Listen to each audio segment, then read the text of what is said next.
अगर आपने भी ये रेसिपी मेरी तरह एक बार बना ली ना, तो हर रोज़ घर वाले फरमाइश करके आपसे बार-बार बनवाया करेंगे।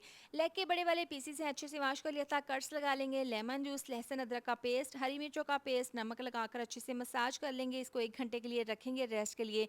काली मिर्चें हैं, साबुत धनिया है, ज़ीरा, सौंफ, बड़ी इलायची, मेथी दाना, कलौंजी, साबुत सूखी मिर्चें हैं, तेज़पात का पत्ता हल्का सा ड्राई रोस्ट कर लेंगे, मिक्सी जार में इसका पाउडर बना लेंगे, 2 चम्मच इन पीसेस पर मसाला डाल देंगे, हल्दी पाउडर, पिसी हुई लाल मिर्च और साथ ही इसमें डाल देंगे कसूरी मेथी, थोड़ा-सा ऑरेंज कलर डालकर इसको अच्छे से मिक्स करके इसको हम 2 घंटे के लिए मैरिनेट करके रखेंगे।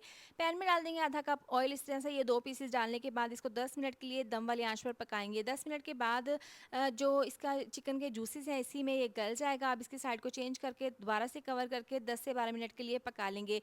इसको मैंने तकरीबन 20 से 25 मिनट के लिए स्लो आँच पर पकाया था। बहुत ही जूसी और फ्लेवरफुल चिकन अचारी टिक्का बनकर तैयार है।